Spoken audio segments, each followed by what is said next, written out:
Facundo inicia con la invocación a la sombra terrible del caudillo Juan Facundo Quiroga, muerto en 1835, en quien Sarmiento ve encarnado el espíritu de la población argentina. El escritor quiere desentrañar el secreto que le permita explicar los males que aquejan en 1845 a la República Argentina, y a quien ve como un continuador del poder bárbaro que tuvo Facundo, el gobernador de Buenos Aires, Juan Manuel de Rosas. Con este fin se propone dividir su obra en dos partes, una en la que analiza las condiciones geográficas del país y otra en la que se dedica a la historia de vida del caudillo riojano.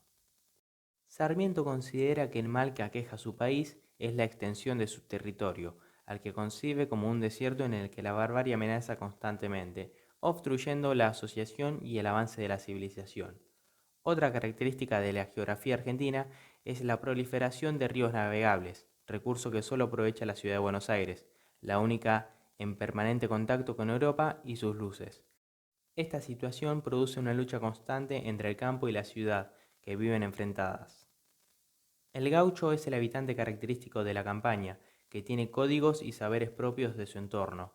Sarmiento clasifica cuatro tipos sociales del campo: el rastreador, el vaquiano, el gaucho malo y el gaucho cantor. Cada uno de estos tiene sus conocimientos y sus estilos de vida específicos, a los que el escritor rescata como personajes de la literatura nacional por venir. El tipo de falsa asociación que se genera entre los habitantes del campo Sarmiento la encuentra en la pulpería, espacio de reunión característico del desierto. Allí los gauchos miden su valor con cuchillos, juegan y beben, hasta que alguno se carga con muchas muertes, y pasa a ser respetado y temido. Las autoridades de la campaña son arbitrarias y los caudillos ejercen su poder también inspirando terror. Para explicar el estado de desasociación generalizada del campo, Sarmiento se detiene en la Revolución de 1810 y lo que produjo en el pueblo argentino. Esta revolución fue impulsada por las ciudades que seguían las ideas europeas, mientras el campo participó solo por su interés de sustraer a toda autoridad. Por esta razón, cuando los patriotas vencen sobre los realistas, la Montonera, la fuerza del campo conducida por los caudillos, le hace la guerra a las ciudades, lucha que sigue en pie en 1845. La Montonera arrasa con los focos de civilización que se encuentran en las ciudades del interior, como en La Rioja y San Juan, que tuvieron antes de la independencia más luces de las que tienen ahora. Luego de explicar estas circunstancias previas, Sarmiento pasa a narrar la biografía de Facundo, que comienza con el episodio en el que el caudillo obtiene su apodo de Tigre de los Llanos, cuando enfrenta a un tigre en medio del desierto.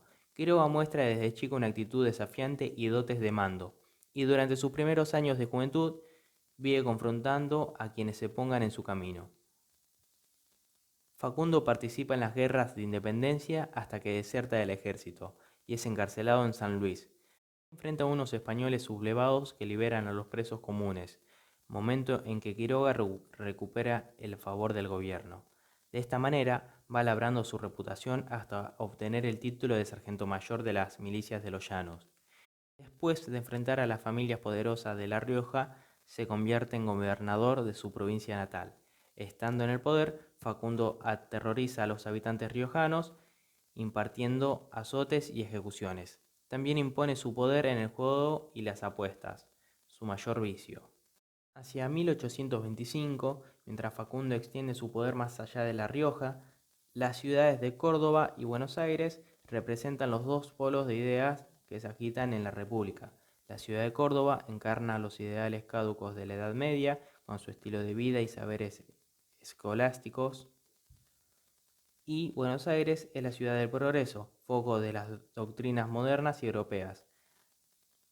Allí, Rivadavia avanza en el proyecto civilizador del país, sin poder acomodar sus ideas de progreso a las condiciones del suelo. Pérdida de la unidad que existía en el virreinato con la independencia, las facciones unitarias y federales disputan por el modo de organización que conviene a la República. Para Sarmiento, el federalismo es un estado transitorio que tendrá que avanzar hacia el unitarismo, inevitablemente. Las condiciones geográficas del terreno obligan a una conducción centralizada en Buenos Aires.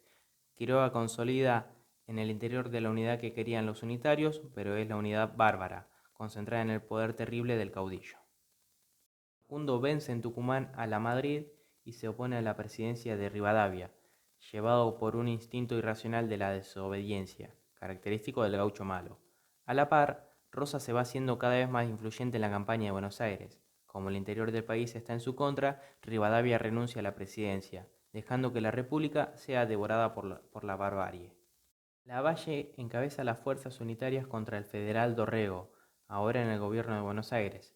El ejército vence y Lavalle manda a ejecutar a Dorrego, cometiendo en este acto un error político, porque no podía así vencer a la barbarie.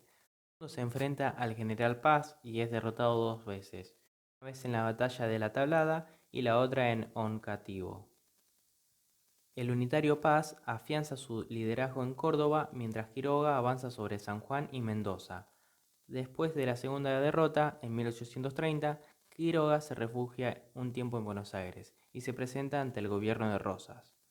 Lavalle realiza su primer intento de vencer a Rosas y es vencido, lo que sucederá de nuevo en 1840, por un error de estrategia en la que se intenta aplicar un método europeo de ataque en el suelo americano.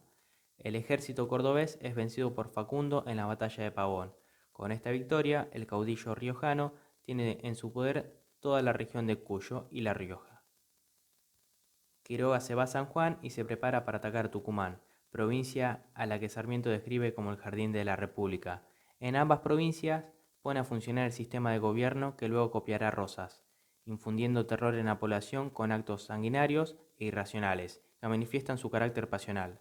Rosas, en cambio, aplica este sistema desapasionadamente, con pura frialdad. Las provincias en su poder frenan los progresos de sus industrias. Rosas, por su parte, desaprovecha los ríos porque sigue su instinto de gaucho que solo sabe andar a caballo y marcar el ganado. Después de que Facundo triunfa en Ciudadela, en la República quedan pocos defensores del sistema unitario. Algunos se exilian, otros se someten al poder de la barbarie. Terminado su primer mandato en el gobierno porteño, Rosas realiza una expedición a la campaña para ganarle terreno a los indígenas, expedición en la que se consagra como héroe del desierto. Hacia 1832 el país está dividido en dos facciones, una a cargo de Quiroga, otra encabezada por Ferré, López y Rosas. Sin que se sepa, Quiroga y Rosas se disputan el poder. Facundo se instala en Buenos Aires y desde allí apoya a los unitarios y despotrica contra Rosas. Rosas es solicitado de nuevo para el cargo de gobernador de Buenos Aires, a lo que accede a cambio de contar con facultades extraordinarias y la suma de poder público. Quiroga es enviado a resolver un conflicto entre las provincias del norte. Durante su viaje recibe advertencias de que se planea un asesinato contra él. No obstante, y a pesar de tener la oportunidad de volver a Buenos Aires por otro camino y armarse de recursos en La Rioja, Facundo se confía y se encamina hacia su propia muerte. En Barranca Yaco, una partida liderada por Santos Pérez lo asesina a él y a sus acompañantes. Rosa acusa a los Reinafé, quienes gobiernan en Córdoba, de haber asesinado a Quiroga. Aquellos, junto con Santo Pérez y otros responsables, son ejecutados en Buenos Aires. Sarmiento da a entender que el verdadero responsable de la muerte de Facundo es Rosas, porque con la desaparición del caudillo, el gobernador de Buenos Aires consolida su poder en todo el territorio argentino. Durante su segundo gobierno, Rosas establece su sistema de gobierno rígido por el terror, con la divisa Punzó, con los gritos de "mueran los salvajes unitarios" y con la mazorca impartiendo azotes, lavamientos de aguarras y el degollamiento por todos lados. Estos son los instrumentos que utiliza Rosas para conseguir la adhesión de todos los porteños. Rosas es el jefe del gobierno autoritario que ha impuesto en todo el país, con la potestad de dirigir y controlar a los otros gobernadores. Sarmiento lo acusa de querer extender su poder por fuera de los límites del territorio nacional hasta volver a restituir el antiguo virreinato. El bloqueo francés le sirve a Rosas para consolidar su gobierno americano en contra del europeo. En estos términos, la lucha entre la civilización y la barbarie toma la falsa forma de Europa versus América. Como Rosas ha llevado la situación a tal extremo que ha despertado las consecuencias de los jóvenes intelectuales argentinos, para el escritor las condiciones están dadas para vencerlo.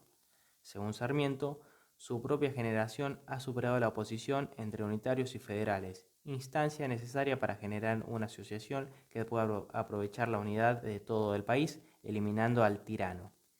El nuevo gobierno conducido por esta generación, dice Sarmiento en 1845, hará uso de los ríos para fomentar la comunicación y el comercio e incentivará la inmigración europea para disolver la barbarie del pueblo argentino. Con esta esperanza en mente, Sarmiento cierra su Facundo, deseando que el general Paz lidere este movimiento civilizador contra Rosas.